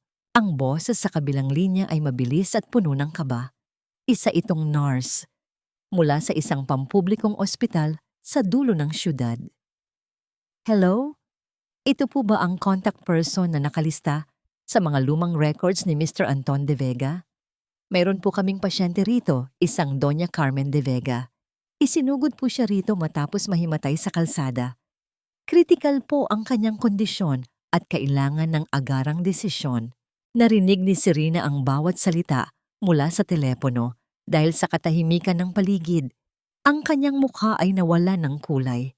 Ang nakaraan na akala niya ay tuluyan na niyang naiwan ay muling kumatok sa kanyang pintuan. Bit-bit ang isang huling pagsubok ng kanyang puso.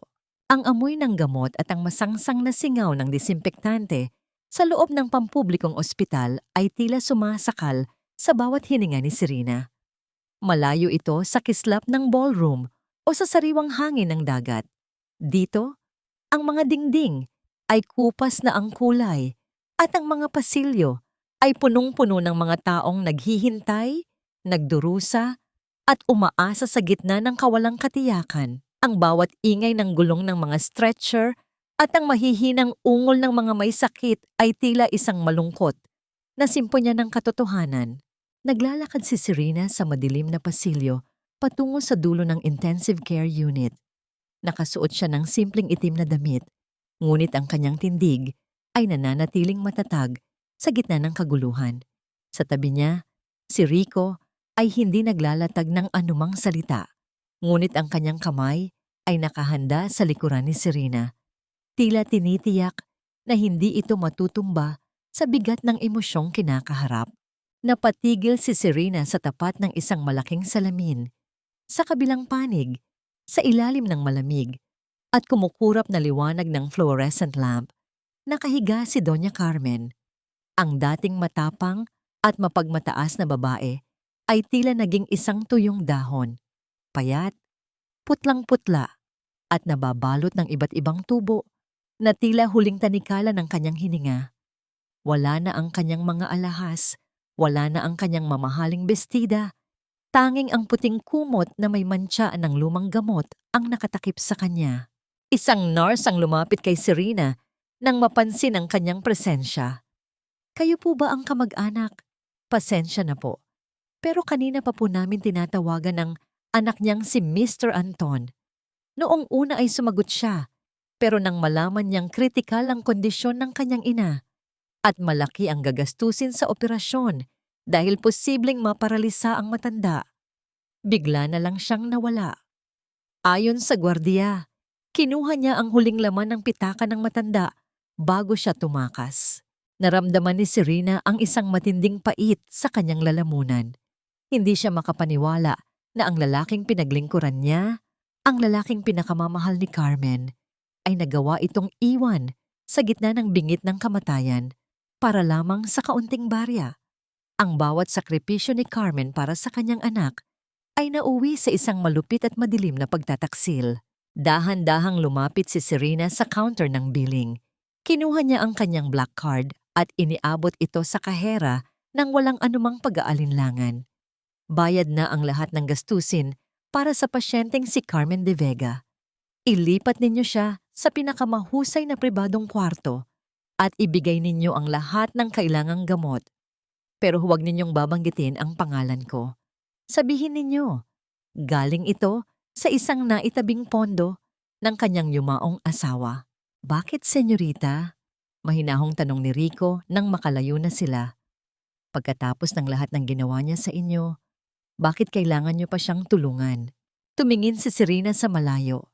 Ang kanyang mga mata ay puno ng kapayapaan. Hindi ko ito ginagawa para sa kanya, Rico. Ginagawa ko ito para sa yumaong Don Roberto. At ginagawa ko ito para sa sarili ko. Ayaw kong magdala ng hugas at puot sa puso ko hanggang sa huling sandali. Ang pagpapakita ng habag ay hindi tanda ng kahinaan, kundi tanda na ang nakaraan ay wala ng kapangyarihan sa akin. Ang katarungan ng tadhana ay sapat na. Ang mamatay siyang alam na ang sariling anak ang nagkanulo sa kanya. Iyon ang pinakamabigat na parusang matatanggap niya. Bago lumisan, pumasok si Serena sa silid ni Carmen sa huling pagkakataon. Walang malay ang matanda, ngunit ang mga ukit ng hirap sa mukha nito ay hindi maitago. Nilapitan ni Serena ang maliit na lamesa sa tabi ng kama. Doon ay inilapag niya ang isang maliit na sanga ng bulaklak ng magnolia, isang puting bulaklak na dati ay paboritong sirain ni Carmen sa kanilang hardin. Isang huling simbolo ng kanyang presensya, isang tahimik na pamamaalam na walang kasamang salita. Lumabas si Serena ng ospital, sinalubong siya ng unang sinag ng bukang liwayway. Ang bawat hakbang niya ay tila paglipad palayo sa isang madilim na kulungan. Sa labas ng pinto, nakatayo si Rico habang hawak ang pinto ng sasakyan. Tumingin siya kay Serena nang may matinding paghanga. "Tapos na ba, Serena?" tanong ni Rico. Ang boses ay puno ng pag-asa. Muling sumilay ang isang matamis at totoong nangiti sa mga labi ni Serena. Isang nangiting hindi na mabubura ng kahit anong ulan. "Oo, Rico, tapos na. Magsisimula na tayo." Habang lumalayo ang kanilang sasakyan, naiwan ang ospital sa likuran, kasama ang lahat ng alaala ng sakit at pighati. Ang bawat pag-ikot ng gulong ay tila isang bagong pintig ng buhay para kay Serena, ang babaeng dumaan sa apoy upang mahanap ang kanyang sariling ginto. Ang sikat ng araw na tumatagos sa malalaking bintana ng opisina ni Serena ay hindi na nagdadala ng pangamba, kundi ng isang panibagong sigla. Ang bawat sulok ng silid na ito sa tuktok ng Del Fierro Tower ay naging saksi sa kanyang transformasyon. Wala na ang mga papeles ng utang ng pamilya de Vega. Sa halip, ang kanyang mesa ay punong-puno ng mga plano para sa Del Fierro Foundation for Women, isang proyekto na naglalayong magbigay ng kalinga at bagong simula sa mga kababaihang dumanas ng pang-aabuso at pagmamaliit sa loob ng sariling tahanan. Ang bawat pirma niya sa mga dokumentong ito ay tila isang pangako na hinding-hindi na muling may luluhang tulad niya nang walang sumasalo. Isang marang pagbukas ng pinto ang nagpalingon kay Serena. Pumasok si Rico. Hindi suot ang kanyang karaniwang formal na uniforme ng bodyguard, kundi isang maayos na asul na polo na nagpapatingkad sa kanyang maamong mga mata. Sa kanyang mga kamay, hindi mga ulat o baril ang hawak niya, kundi isang simpleng pompon ng mga daisy, mga bulaklak na ligaw na madalas pitasin ni Serena noong siya ay bata pa at mamasasayang namumuhay sa probinsya. Ang halimuyak ng mga bulaklak ay mabilis na humalo sa amoy ng kape sa loob ng silid, nagdadala ng isang atmosfera ng kapayapaan at pag-asa. Inilapag ni Rico ang mga bulaklak sa florera sa tapat ni Serena. Isang matipid, ngunit tapat na ngangiti ang sumilay sa kanyang mga labi habang pinagmamasdan ang dalaga. Akala ko ay kailangan mo ng kaunting kulay sa gitna ng lahat ng mga dokumentong ito, Serena. Tumayo si Serena at lumapit sa kanya. Ang distansyang dati ay puno ng formalidad ay tuluyan ng naglaho. Salamat, Rico. Alam mo talaga kung ano ang makakapagpaalala sa akin kung sino ang tunay na Serena. Biglang tumigil ang lahat para kay Rico. Ang matikas niyang pangangatawan na tila aserong hindi natitinag ay nagsimulang manginig ng bahagya. Dahan-dahan niyang inabot ang loob ng kanyang bulsa at inilabas ang isang maliit na kahon. Hindi ito gawa sa pilus, kundi sa isang matibay na kahoy na may mga ukit ng kamay. Pagbukas niya, isang singsing ang bumungad. Hindi ito dambuhalang diamante na nakakasilaw, kundi isang singsing na yari sa pinong pilak na may mga disenyo ng alon ng dagat at isang maliit na perlas sa gitna. Dahan-dahang lumuhod ang matapang na lalaki sa harapan ni Serena. Ang kanyang mga kamay, na dati ay tanging sa pagbaril at pakikipaglaban lamang bihasa, ngayon ay nanginginig habang hawak ang simbolo ng kanyang pagsuyo. Isang butil ng pawis ang gumulong sa kanyang noo habang pilit niyang hinahanap ang tamang mga salita sa kanyang lalamunang tila nanunuyo. Serena, simula ni Rico. Ang boses ay malalim at puno ng katapatan. Hindi ako makakapangako ng mundong walang ulan dahil alam kong dumaan ka na sa pinakamalakas na bagyo. Pero pangako ko, sa bawat patak ng ulan na darating, ako ang magsisilbing payong mo. Hayaan mong alagaan kita habang buhay. Hayaan mong ako ang maging tahanan mo kung saan palagi kang ligtas at mahalaga. Will mo bang maging asawa ko? Naramdaman ni Serena ang mabilis na pagdaloy ng mainit na luha sa kanyang mga pisngi. Ang kanyang puso ay tila isang ibong nakawala sa hawla at ngayon ay malayang lumilipad sa kalangitan ng kaligayahan. Hindi na niya kailangan ang mga diamante o ang pagpapatunay ng ibang tao. Ang nakikita niya sa mga mata ni Rico ay ang kaisang-isang katotohanang matagal na niyang hinahanap. Ang pag-ibig na walang hinihintay na kapalit. Yes, Rico. 1,000,000 beses na yes.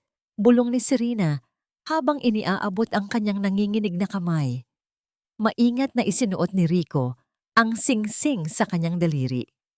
Ang bawat haplos ng bakal sa kanyang balat ay tila isang selyo ng kapayapaan. Tumayo si Rico at niyakap si Serena ng buong higpit.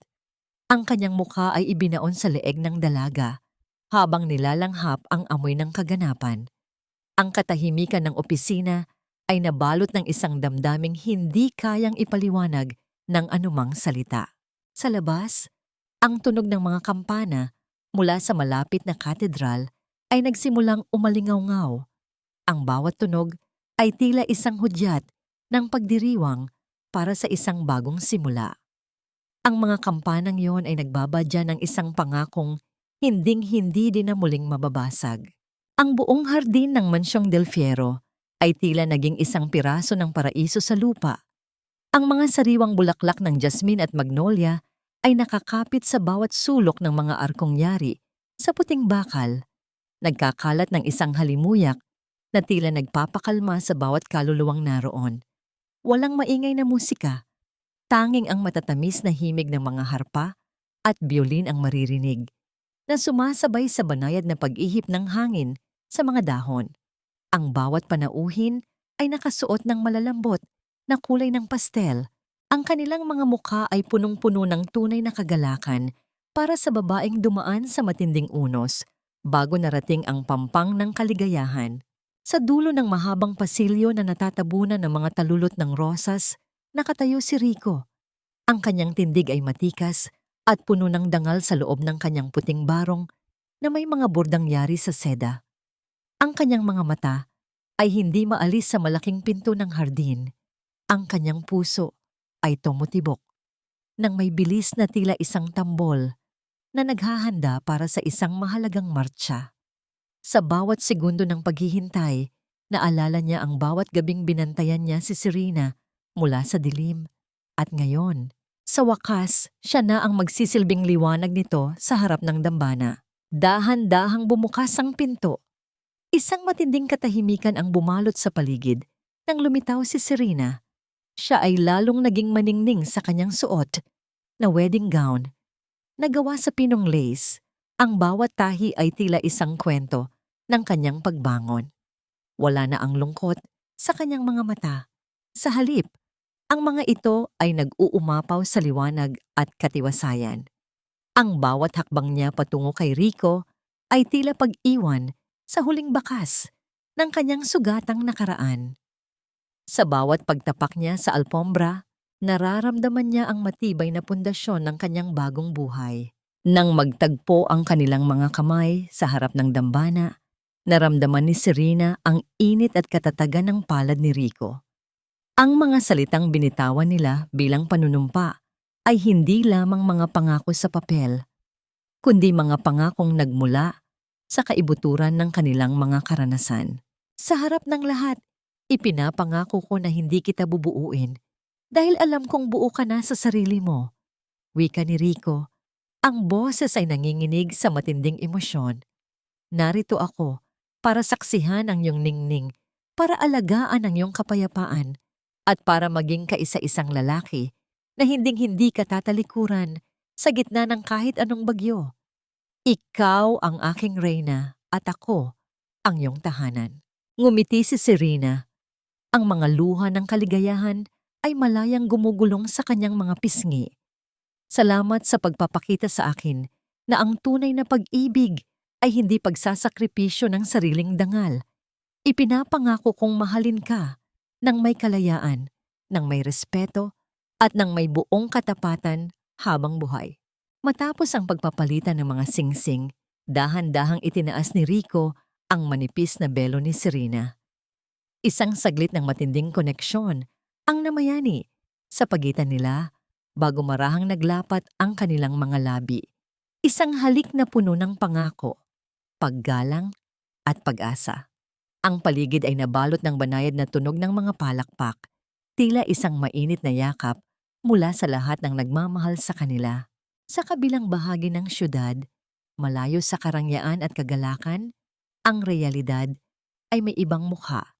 Sa isang madilim at makitid na eskinita, ang isang lalaking may madungis na mukha at butas-butas na damit ay abala sa paghahalungkat sa isang tumpok ng basura. Si Anton. Ang kanyang mga kamay na dati ay nagpapatakbo ng malalaking kumpanya ay puno na ngayon ng dumi habang naghahanap ng mga plastik na bote na maibebenta.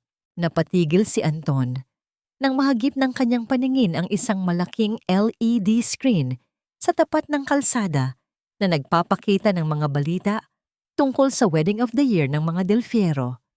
Nakita niya ang mukha ni Serena, masaya, makapangyarihan, at minamahal. Nakita niya ang lalaking nasa tabi nito, ang lalaking nagbigay ng proteksyong hindi niya kailanman nagawa. Isang matinding pait ang gumapang sa kanyang dibdib. Ang huling patak ng kanyang pride ay tuluyan ng natunaw sa gitna ng kanyang hoyhan. Napaupo si Anton sa maruming semento. Ang kanyang mga luha ay gumagawa ng landas sa kanyang madungis na pisngi habang pinapanood ang babaeng itinapon niya na ngayon ay abot langit na ang kaligayahan. Bumalik ang eksena sa handaan sa mansyon. Isang mahalagang sandali ang naganap ng dalhin ang isang dambuhalang cake. Sa gitna ng ballroom, magkahawak ang kamay ni Serena at Rico habang dahan-dahan itong hinahati. Ang bawat hiwa ay tila pagdiriwang ng sapat na biyaya at tamang pagbabahagi. Isang malaking kaibahan, sa gabing ang kanyang nilutong cake ay hinaras at itinapon sa putikan. Sa pagkakataong ito, ang bawat piraso ay ibinahagi ng may pagmamahal at dignidad. Habang lumalalim ang gabi, ang huling kislap ng mga paputok ay tumanglaw sa kalangitan. Pumasok ang mag-asawa sa loob ng mansyon, bitbit ang kapayapaang matagal na nilang hinahanap. Ang bawat sulok ng tahanan ay puno ng liwanag. Sa ibabaw ng fireplace, ang kanilang unang litrato bilang mag-asawa ay inilagay sa isang gintong kwadro. Doon, sa loob ng maliit na parisukat na yon, ang kanilang mga ngiti ay mananatiling saksi na ang bawat sugat ay naghihilom at ang bawat dilim ay may katapat na umagang puno ng pag-ibig. Isang taon ang mabilis na lumipas na tila isang banayad na agos ng tubig na dahan-dahang humuhugas sa bawat bakas ng putik mula sa nakaraan. Ang hapon sa mansyon ng mga Del Fierro ay nababalot ng ginintuang liwanag ng paglubog ng araw na nagbibigay ng isang mainit at payapang aura sa buong paligid. Ang mga ibon ay masayang humuhuni sa itaas ng mga puno ng mangga, habang ang hangin ay amoy sariwang damo at ang halimuyak ng mga namumukadkad na rosas. Sa gitna ng hardin, nakaupo si Serena sa isang malambot na tila tumba-tumbang silya. Ang kanyang muka ay may kakaibang ningning na hindi kayang ibigay ng anumang mamahaling hiyas. Ang ningning ng isang babaeng sa wakas ay natagpuan na ang kanyang tunay na tahanan. Marahan niyang hinahaplos ang kanyang tiyan na ngayon ay kapansin-pansin na ang pag-umbok. Sa loob ng ilang buwan, isang bagong buhay ang darating. Isang sanggol na sisimbolo sa kanilang pag-ibig ni Rico at sa pagpapatuloy ng dangal ng pamilya Del Fierro. Isang matikas na bulto ang lumapit mula sa pasilyo. Si Rico, dala ang isang manipis na kumot at isang baso ng sariwang katas ng prutas. Maingat niyang ibinalot ang kumot sa mga binti ni Serena bago lumuhod sa tabi nito. Ipinatong ni Rico ang kanyang palad sa tiyan ng asawa at isang malawak at tapat na ngiti ang sumilay sa kanyang mga labi nang maramdaman niya ang mahinang sipa mula sa loob. Walang kailangang sabihin, ang katahimikan sa pagitan nila ay puno ng isang pag-uunawaan na higit pa sa anumang salita. Sa mga sandaling iyon, sumagi sa isip ni Serena ang mga taong minsan ay naging bahagi ng kanyang madilim na kahapon. Hindi na siya nakadarama ng puot o pagnanais na makaganti. Ang pagpapasya niyang bayaran ang lahat ng gastusin sa ospital ni Doña Carmen ay ang kanyang paraan ng pagpapalaya sa sarili. Balita niya, ang matanda ay nananatiling paralisado at hindi na makapagsalita. Nakakulong sa isang katahimikang tila isang mahaba at walang hanggang pagsisisi. Si Anton naman ay tuluyan ng naging isang anino sa mga madidilim na sulok ng syudad, isang lalaking nabubuhay sa bawat sentimong pinaghihirapan sa gitna ng dumi. Habang pasan-pasan ang bigat ng isang kayamanang itinapon niya dahil sa sariling kahangalan, napagtanto ni Serena na ang tunay na patawad ay hindi nangangahulugang pagbabalik sa dati. Ang tunay na patawad ay ang pagpili na huwag nang hayaan ang nakaraan na diktahan ang kanyang kasalukuyan. Malaya na siya. Ang kanyang puso ay wala ng bitbit na kahit anong tanikala. Ang kapayapaang tinatamasa niya ngayon ay ang pinakamalaking tagumpay na maaari niyang makamit. Iniisip mo na naman ba sila? Mahinahong tanong ni Rico, habang marahang hinahaplos ang buhok ni Serena. Umiling si Serena at sumandal sa balikat ng kanyang asawa. Hindi na, Rico. Iniisip ko lang kung gaano kaganda ang bukas na haharapin natin. Salamat sa pagtuturo sa akin na ang bawat sugat ay may hangganan at ang bawat dilim ay may katapat na liwanag. Ang bawat sakripisyo, ang bawat luhang pumatak sa gitna ng ulan, at ang bawat panlalait na kanyang tinanggap ay naging mga hakbang lamang upang marating niya ang puntong ito. Ang halaga ng isang babae ay hindi nasusukat sa kanyang pagsunod o sa kanyang yaman, kundi sa lakas ng kanyang loob na tumayo at bawiin ang sariling dignidad. Habang unti-unting lumulubog ang araw, ang kalangitan ay nabalutan ng mga kulay ng lila at kahel, tila isang napakalaking dibuho ng pag-asa. Sa loob ng mansyong Del Fiero, ang mga ilaw ay nagsimulang magningning, tila mga bituing nagbabantay sa isang bagong simula. Ang kwento ng aliping naging reyna ay tapos na, at ang kwento ng isang ina, isang asawa, at isang malayang babae ay masayang nagsisimula sa ilalim ng isang bagong umaga.